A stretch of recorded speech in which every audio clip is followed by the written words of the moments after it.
How we doing, everybody? It's your guy Wardy here, and as you can see, we're back at it breaking down all things in Mets land, and I'm amped up to get into this July 16th edition of Mets content because as we broke down a video yesterday, more on trade rumblings, including guys like Zach Gallen, I was flooding my comments from you, the fans, saying, Wardy, what about the bullpen? What about the outfield configuration? What are the Mets going to do there? Well, folks, we have reports that have dropped over the past 24 hours to suggest that not only are the Mets in the market for a reliever, but they're in the market for specifically David Robertson on a potential reunion. I want to see your initial reactions down in the comments down below as we're going to break down where that reporting initially stems from, the pros and the cons, and bringing back David Robertson should it happen, why it makes endless sense for this team maybe versus why it doesn't to a degree. And from there, we're going to get into the outfield options as reporting has dropped over the past day to tell us who the Mets are fully expected to go after, and we're going to get into all those individual players, which ones make more sense or maybe more realistic than others, as well as the key takeaways from this past night at the time of recording this All-Star game,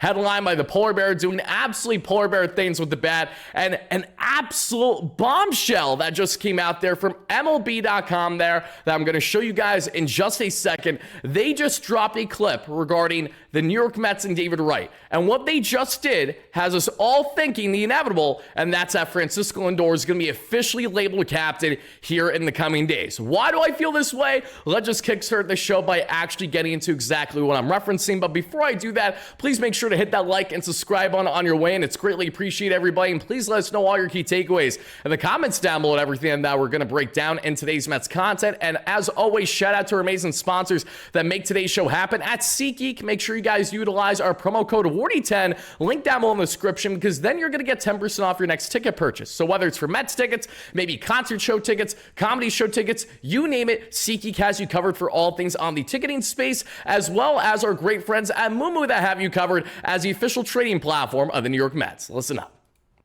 Hey Mets fans, if you love diving deep into the numbers like WAR or ERA, then you absolutely are going to love what today's video sponsor Moomoo brings to your investing game. Think Moneyball, but this time for your portfolio. I'm beyond excited to share that Moomoo, the proud trading platform of the New York Mets, is here to level up your investing. Moomoo is a global trading platform currently serving over 25 million users in markets like the United States, Canada, Singapore, and Japan. Whether you're just starting out or if you're a more seasoned trader, Moomoo's app and desktop platform offers commission-free trading on stocks, ETFs, and options, no contract fees either. So plus, you get premium tools, guys, whether it's going to be the institutional grade analytics, Morningstar research, and analyst ratings, all free for funded users. And right now, Moomoo is doubling down for Mets fans. Sign up through my exclusive link down below, make a qualifying deposit, and get up to, yes, 60 free stocks, plus not one but two Mets Suite tickets. Not to mention, Moomoo customers can get free tickets to all Monday home games at Citi Field,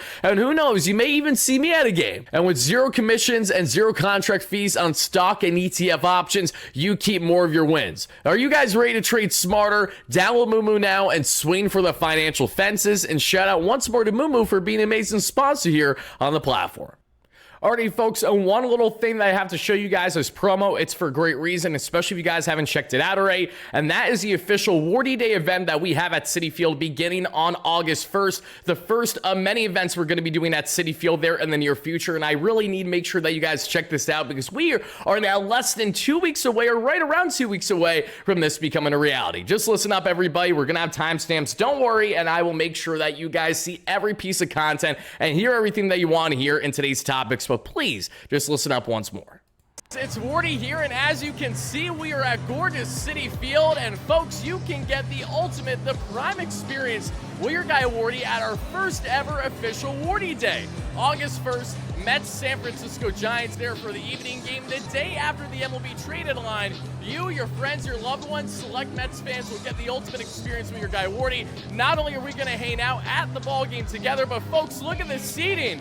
We're going to be live here in the left field lounge. You guys will be able to chop it up with your guy Wardy. We're going to be debating as to who's the best pitcher of the rotation outside of Kodai Senga. We're going to be talking about who's the next best prospect to get called up. How do we feel about the trade deadline acquisitions? And guys, as you get back up here then, we are going to be giving you a $18 drink voucher. And with that drink voucher, you guys are going to be able to hit up the bars that we have right outside of here. So easy, so accessible. Again, prime seating, a truly fantastic experience. Our first ever Wardy Day here at Citi Field, guys, where you will get a chance to hang out with your guy Wardy. And the best part too, not only is it this amazing lounge in left field that you guys will hang out with me, but we're going to be on the field, pre-game access there for a group photo op. So I hope to see you, all you amazing Mets fans there. Click the link if you guys haven't already there to check out our available tickets, and let's go Mets. And not only are we going to be sitting here throughout the course of the ball game, you guys can also check out these seats that we have access to all here in the bar area here, right at the Milagro, where you guys can utilize your $18 drink voucher. Again, this is going to be at Wardy Day, August 1st, 2025.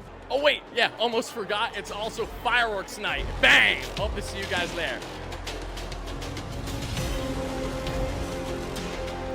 Alrighty, folks, again, check out the tickets down below in the description and in the pinned comment. Can't wait to see you all there at Wardy Day. But enough of me blabbering, talking about things that is relevant from the topics of discussion. Let's first kickstart today's discussion by getting into what I was not expecting to break down today, but MLB just dropped an absolute bomb of a video that I don't think I'm really reading too much into this. I think we all feel the exact same. Let's take a look at exactly what Wardy's referencing here.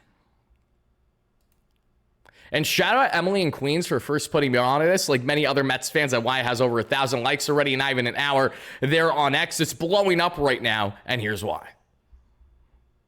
Proud to be on that short list of guys that have been considered captain of this franchise. 7 All-Star teams broke the Mets franchise record for hits. David Wright has hit his first World Series home run. Flair for the dramatic. You can't proclaim yourself a captain. It's got to be bestowed on you upon other people. David Wright brings himself back into the lineup with thunder. Holy smokes! The captain is back! It's truly been an honor of a lifetime to take the field with you and serve as your captain. I truly bleed orange and blue. When he comes to the plate, that place rocks. It's gone! Francisco Lindor! He may have just outdone himself! What a leader, what a star that the New York Mets have. Linsanity! I could chant MVP all night. You go, we go. That is Lindor with these Mets. If Carlos Mendoza and the organization wants to drop a C on him, it makes sense.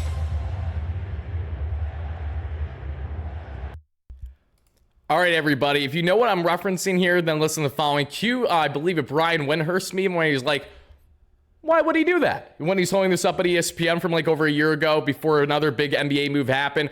Folks, the description of this video, and I will have it linked down below in the description of our video right now as well, so you can check it out for yourself, says from former Mets captains there, including not only, you know, we look at previous Keith Hernandez, etc. We also look at David Wright and potential captain Francisco Lindor. They literally say potential captain in the description of the video. I'm sorry, but if it walks like a duck and it quacks like a duck, damn, it's a duck. What am I trying to say here? The writing is clearly on the wall. It's smack dab right in front of our eyes. The thing that we have been calling out for months on end appears to in fact become a reality, everybody. I am currently under the impression that whether it is right before David Wright's day, at David Wright's day, right after David Wright's day, there in the next couple days, heading into the weekend, Francisco Lindor is going to be named officially the next team captain of the New York Mets. And this has me giddy as all heck, to say the least, because while I understand you're probably seeing Wardy, it's just a captain label, it might not mean anything to you. Listen, I understand if it doesn't mean anything to you guys, but this means something to me,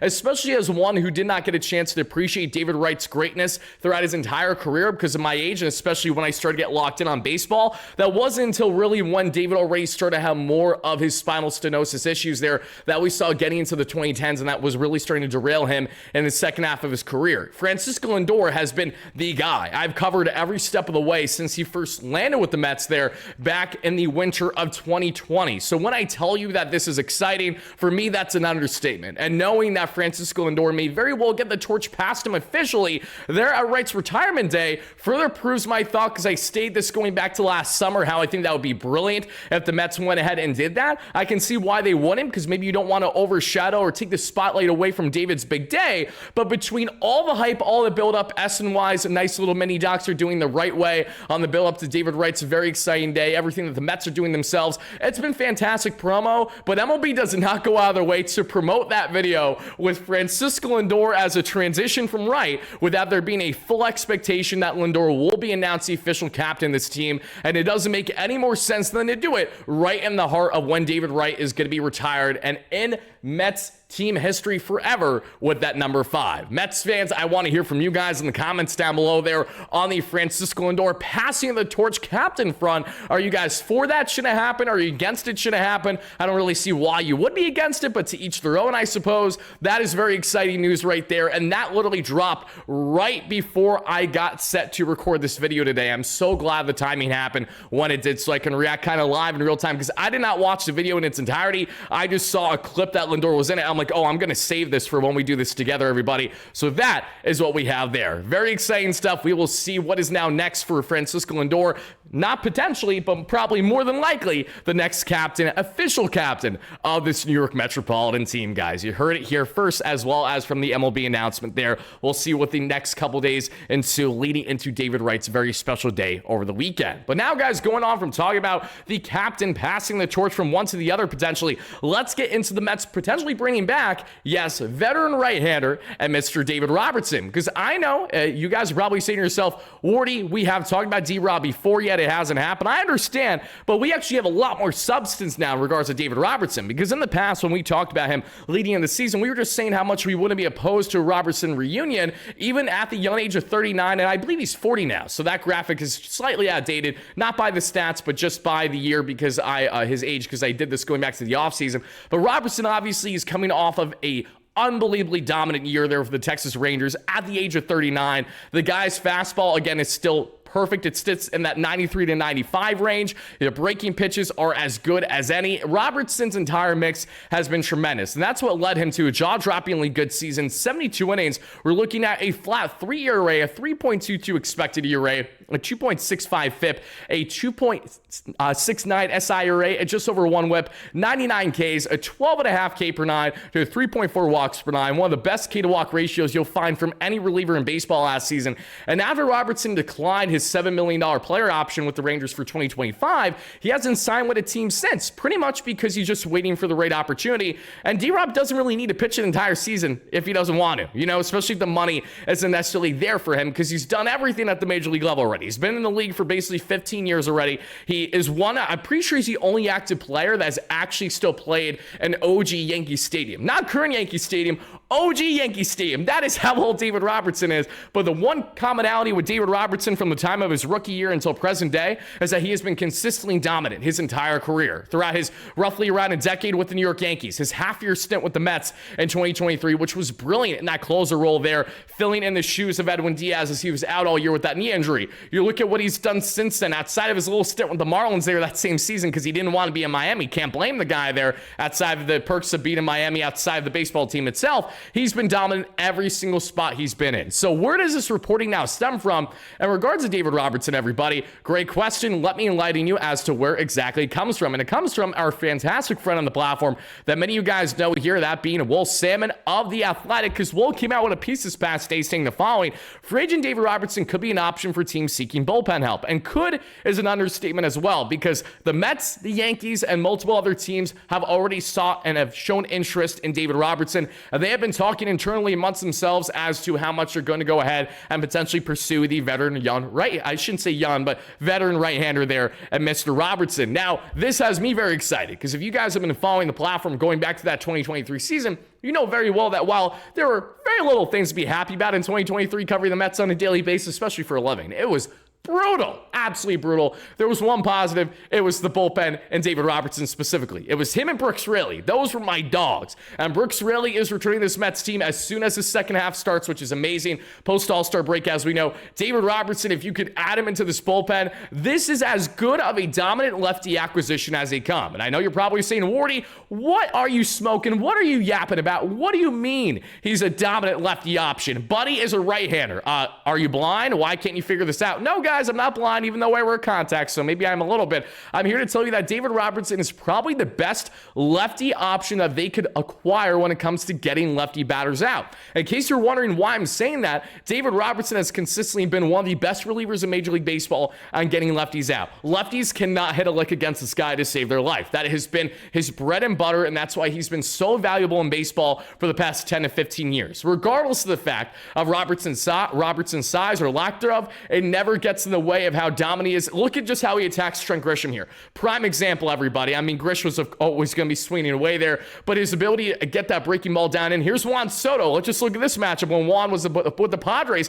Fastball ways a deceptive. He's getting them silly there, but this is what I mean. D-Rob does this on the daily. This is him look at that nasty breaking ball. No chance for Matty Carpenter there back when he was on the Padres. That's why I'm showing 2-year-old highlights, because what Robertson did with the Mets 2 seasons ago is zero different than what he did last season with the Texas Rangers. If anything, he was better with the Rangers last year. He was just jaw-droppingly good, everybody. And the idea that the Mets could land him without giving up any assets, by just spending money, who wouldn't do that if you're the Mets, knowing how much help you could immediately get in this bullpen? David Robertson would be exactly the setup man to Edwin Diaz that we were all anticipating to happen in 2023. Fast forward 2 years later, he's now at the young age of 40. Doesn't matter. Bring David Robertson in here yesterday. This man as a setup to Edwin Diaz would be tremendous. If Edwin is utilized on back-to-back days, you can utilize David Robertson himself, depending on the circumstance, as a closer option as well. There is just so much potential for David, who, mind you, pitched 72 innings last year. It's not like this guy's a slouch or anything like that. He had a full workload again last season, and he was just stupid good the entire way. So if David Robertson has any interest in returning this Mets team, and the great news, everybody, is that Robertson loved his little stint with the Mets. He was very open about it, and he was clearly upset when the Mets traded him away because he did not want to leave New York. Now, makes sense for Robertson, because even though he's not a New York native, he's the opposite, actually.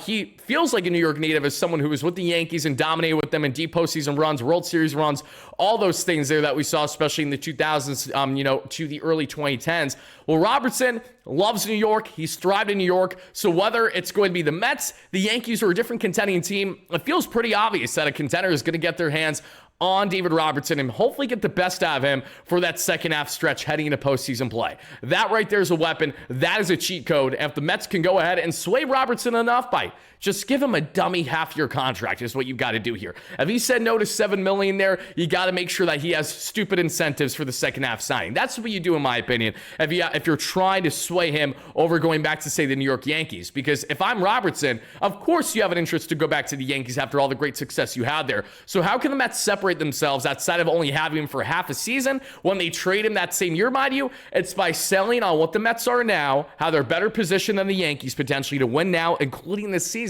and how Robertson may be a more seamless fit with the Mets than what he would otherwise be with the Yankees. Not that that's a guarantee to happen, but that's kind of the sell and the pitch you have to do if you're David Stearns and this Mets team right now. So Mets fans, I definitely want to hear from you guys in the comments down below. Are you for or against a David Robertson reunion? Would I say the likelihood is far more significant than us talking about him 6 months ago? Absolutely, because the Mets are not embarking in that market right now unless they have clear interest. And as long as Robertson's healthy, which we all anticipate him to be, as long as he's ramping up, as Will Stammen stated in his article, how Robinson will be pitching a live bullpen to teams, including the Mets and the Yankees, over this next week, everybody, to basically showcase himself. Goes without saying that if the Mets can land Robertson, this would be one of the sneakiest pickups that they could possibly get leading up to the deadline, and one that I think a lot of fans were forgetting about a bit until they now start to realize that, oh, Robertson just isn't in the major leagues because no one bothers signing him at his high price tag, but it doesn't mean that no team really wants David Robertson. Robertson just doesn't want to sign a league minimum deal.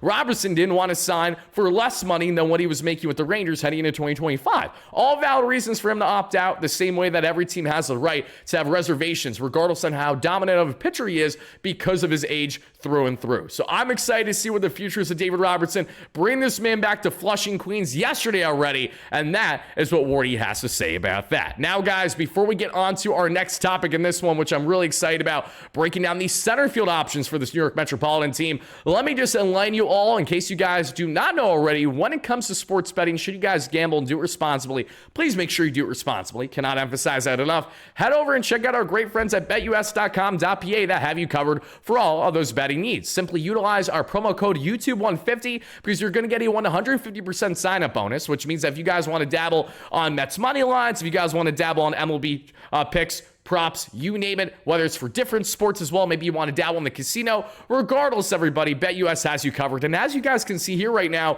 when will Pete Alonso become the Mets home run king? Will it be against the Reds, the Angels, or the Giants, any of those upcoming series, everybody? That is my question to each and every one of you, and that is what our friends at BetUS has as well. So if you guys want to get involved in the home run props that BetUS has, including Alonso hitting 35 or more home runs, 40 or more home runs, they have great live odds for you guys to check out should you have interest. Check them out today, everybody. As we know, Alonso is now just 5 bombs away from tying the great Darryl Strawberry for most home runs and franchise history for the New York Metropolitans, everybody. Now, let's get right back into this one. As much as I can watch David Robertson highlights every single day of the week, even though he looks nasty in a Marlins jersey, I didn't like that when it happened. I still don't like that because the prospects the Mets have acquired since then haven't amounted to all that much. They're more exciting initially at the time when the Mets acquired them. Marco Vargas and someone else who I know was to a lesser degree. Marco did get moved up this year to the Brooklyn Cyclones, if I'm not mistaken, but that's pretty much been the extent of it. And speaking of move-ups as well, everybody, Chris Suero, not to get on a complete tangent, but my dog, the Brooklyn native, who's a catcher, who plays a corner outfield, who can play in the infield as well, Suero just got moved up to the Rumble Ponies in AA. And that's very exciting for those that have been following the farm.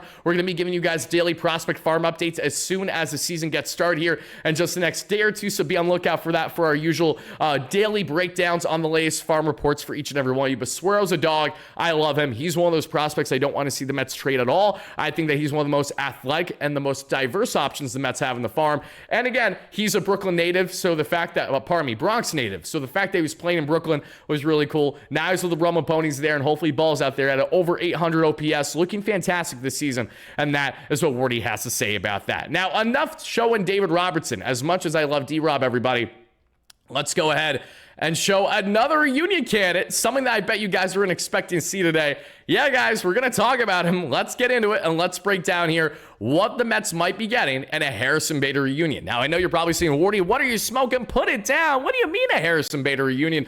What I mean is Mark W. Sanchez of the New York Post just came out with his latest piece yesterday, breaking down the following, not only to suggest, but the expectation is that the New York Mets will be targeting the following outfielders, and these are at minimum the following: Harrison Bader of the Minnesota Twins, Cedric Mullins of the Baltimore Orioles, who we've broken down plenty on the platform already, and Jarren Duran of the Boston Red Sox, who we too have broken down plenty on the platform. See, only new piece here is Harrison Bader instead of, say, a Luis Robert, for example. As we know, the Mets have already shown trade interest to varying degrees to Robert this season, but given his continued underwhelming play, there's a reality that Robert isn't acquired by any team at this year's deadline because teams are really concerned as to what they're getting, as well as what you'd have to give up to get him, even with his low value right now. And knowing he has a $20 million option for next season, not every big market team is going to be willing to eat those dollars right away for a guy that can't even bat the Mendoza line. So while Robert is still of potential for this team, I'm not saying that he's out of the woods yet, the Mets could acquire him. Let's try about the guys that were specifically in this report through the New York Post this past day. Shout out to the Post. Been a great job. Been an absolute blast being a contributor for them. I look forward to doing more work with them in the near future, I'm sure. But Bader, guys, he's having himself a good year this year. He killed the Mets when we were in Minneapolis, Minnesota, when we were in that series. He single-handedly kind of helped win the Twins their back-to-back games in that series win, as Bader had the walk-off heroics, if I'm not mistaken, by Harrison. In 84 games this season, 266 play appearances, 27 runs, 11 home runs. That's notable because that's already 1 home run shy of all that he did with the Mets last year and a lot more games. 34 RBIs, 8 stolen bags, a 254 average, 331 on base, and a 436 slug. Good for roughly 2 WAR already and 15% above league average as a batter. Now, why would the Mets consider Harrison Bader? Well, the obvious is elite defender, right? Outside of Tyrone Taylor, Jose Siri, unfortunately, is nowhere close to returning for this Mets team. Siri's year honestly felt like it ended before it even started. I have no clue.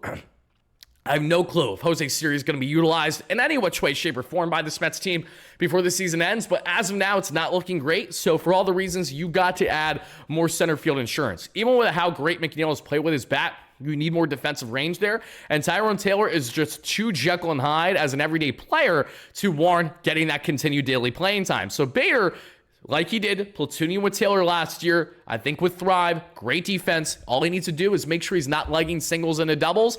Bader tried doing that more often than not last season, and almost every single time he did it, it failed. He doesn't have the speed warranted enough, like Tyrone Taylor, who is the faster defender between the two and base runner, to actually consistently do that. That drove me nuts about Bader last year. Bader also fell off a cliff in the second half of the Mets last season. Was great in the first half, non-existent in the final 2 months, which is why Tyrone Taylor got the bulk of that playing time. But Bader, a New York native who thoroughly enjoyed being with the Mets, who thoroughly enjoyed being a New York Yankee as well, who's always want to play for these big market teams in New York there, I think he would be very open to returning to this Mets team, as obviously the vibes are great. The Twins appear that they're not going to be doing anything all that special this season, and if the Twins are going to be selling to a degree, Bader on that rental contract at 1 year, $6.25 million, honestly isn't bad as basically that Jose Siri replacement. Ironic considering the Mets got Siri initially to replace Bader, and now it looks like it might be the other way around should a reunion happen. Now, the immediate cons to Harrison Bader is the following. He doesn't really move the needle all that much for you beyond what you currently have as your options.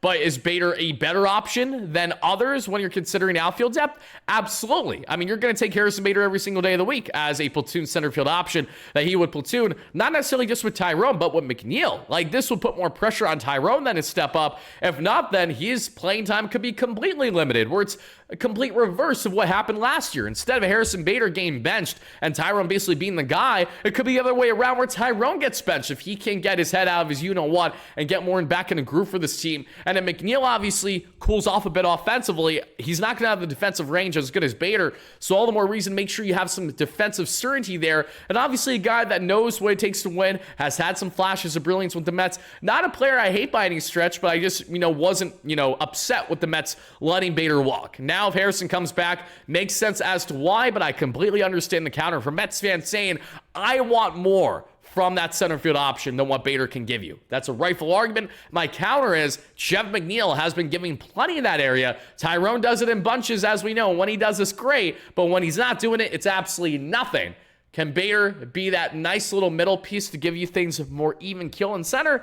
We'll wait and see. Bader, I think, out of the three players that we're talking about today, may be the most realistic in the sense of what you'd have to give up to get him and knowing the familiarity as of last season. I think those will be factors that the Mets and David Stearns continue to consider. Because outside of Harrison Bader, everybody, we do have Cedric Mullins. And I do like Cedric Mullins. And there are aspects to Mullins' game that I actually like more than what Harrison Bader can provide. And they are as follows, everybody. The big thing that I noticed with Cedric Mullins right away is that he's a lefty bat. And the idea of platooning a lefty bat in the outfield with Tyrone Taylor makes sense by itself.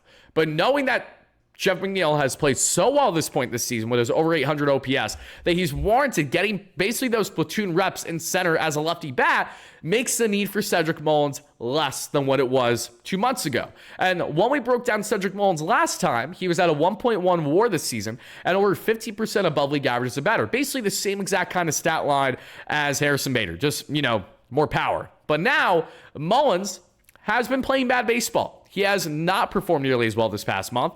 He has 13 home runs, 41 RBIs, 38 runs scored, and his walk year, mind you, because he's on 1 year, just under $9 million contract, a 218 average, a 302 on base, and a 411 slug. Again, not terrible numbers, but not great either, everybody. Like, this is not a guy you're giving up an arm and a leg for by any stretch. What Mullins provides for you is immediate power implementation to this outfield beyond what you currently have in Tyrone Taylor and Harrison Bader. Mullins has more power than Bader. Mullins has more power than Tyrone. And Mullins, in my opinion, is a more polished hitter when he is right than the two. And in a limited sample size, Mullins can be very productive. Now you add in the Jesse Winker IL stint again.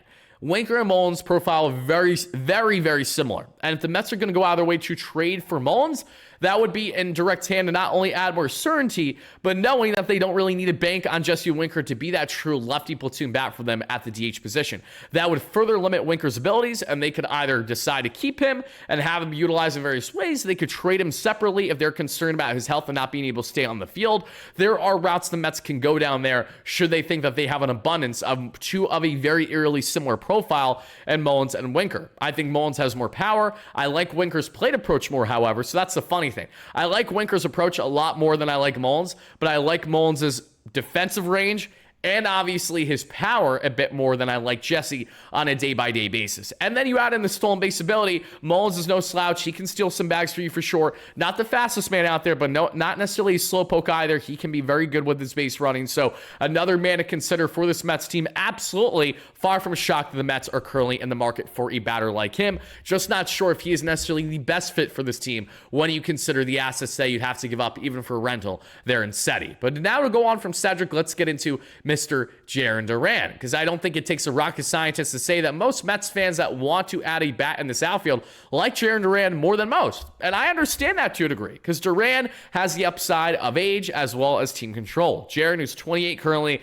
is not a free agent until 2029. And that's notable because what it tells you is that Duran is going to be more costly than Harrison Bader and Cedric Mullins. That alone is why I don't think Duran is the most likely. I think Duran is far and away the least likely of the three to be dealt, because one, the Red Sox are on a heater. They've won 10 straight games. Right now, the likelihood of Chapman, Duran, etc. being dealt is slim to none. The Red Sox have to free fall from now up until the deadline, and while they may very well do that, it's not a guarantee. And if the Red Sox are in playoff position by the deadline, they are not going to trade Jarren Duran unless Craig Breslow proves me wrong yet again, the way that he proved me wrong by trading Rafael Devers in season. And still, they got over that hump after the early woes that they had the first couple weeks initially after that trade. Since then, they've been on a great heater, and for good reason. But Duran this season has himself 8 home runs, 50 RBIs, a 258 average, 318 on base, 431 slug, a 1.4 WAR, 103 on the WRC plus. And mind you, Duran put up really, really good 2024 stats. So we're kind of saying to ourselves, what changed here in the case of Jarren? Why has he not been as productive? Well, what we're seeing, at least in the early goings, is that his 2024 season, not a complete outlier, but, you know, it's an outlier as of now, and here's why. He had 21 home runs last year, 111 runs scored, 75 RBIs, 34 stolen bags, fantastic year. 285 average, 342 on base, 492 slug, making you think that, okay, the Red Sox should invest in this guy potentially long term. He's here to stay. 30% above league average as a batter, and a whopping 7 WAR of a player. 7 WAR. He was not only a plus offensive player, but he was truly one of the best outfielders in all Major League Baseball last year. That is how good Duran was. The year prior, he was batting .295 with a 346 on base and a 482 slug, but with a 21 WRC plus, so 21% above league average, but the defense was not good. 2.5 WAR on the season total, 24 stolen bags, 8 home runs, 46 runs scored, 40 RBIs. This season, he's having his worst offensive year over the past 3 since he really started to break out in 2023, mind you. So is he a change of scenery candidate? To a degree, absolutely. There are some people that have reservations with Duran, more so in his personality, knowing that, you know, he's not going to hide anything. He's going to let you know how he feels. And as someone who, in his case, has struggled plenty with mental health in the past and has been vocal about that, I can completely understand, see where he's coming from, where it's easier said than done to handle those emotions at times. You know, I'm not an athlete, and I can barely handle my emotions as is. I'm acting like an absolute idiot at times just over my Mets for good or bad reasons. I can only imagine what it's like to struggle with mental health to that magnitude while being a public figure to Duran's degree and getting the daily positivity and hate that he does from fans all across the country. Now, going back to Duran, what I love about him is the fact that I think there's a lot of upside here. I think Duran has more upside than any of the batters. But my problem is, and I think you guys could probably agree on this as well, is do you really want to give up an arm and a leg for someone like Jarren Duran? Do you really want to go the lengths to give up top prospects like Brandon Sproat? That is what Joe DeMayo of SNY suggested that the Mets would have to do. They'd have to give up Brandon Sproat. They'd also have to give up Blade Tidwell, as well as one other piece. I'm actually going to double check because I respectfully disagree with almost every single proposal that Joe came out with for SNY this past year. So he was just sharing his own mock trades. Again, it's all just sharing our respective opinions. So it's perfectly fine if I don't like any of them.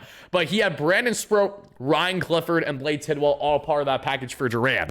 Why give up all those assets for a Duran that might not be anything significantly better than Bader or Cedric Mullins this season, when in comparison, what you'd have to give up for Mullins, you're looking more of your back-end prospects, right? Like, there's a reality that you could land Mullins and potentially a dominant southpaw reliever when he's at his best in Gregory Soto from the Orioles for more of your mid to back-end prospects, right? You're looking the 15 through 25, 30 range is where the Mets could easily dabble in more, instead of having to give up top guys for Duran, where yes, you have multiple years of control. That's why he's so expensive, but you're also banking on the idea that what he did last season will more than likely continue in the years going forward, when we don't know if that's a certainty, right? Like anything else, that's a concern when you invest in guys that have multiple years of control. And then you have to figure out, is Duran really going to be your go-to guy? Again, I like Jaron Duran a lot. I just don't like... You're so ready for back to school.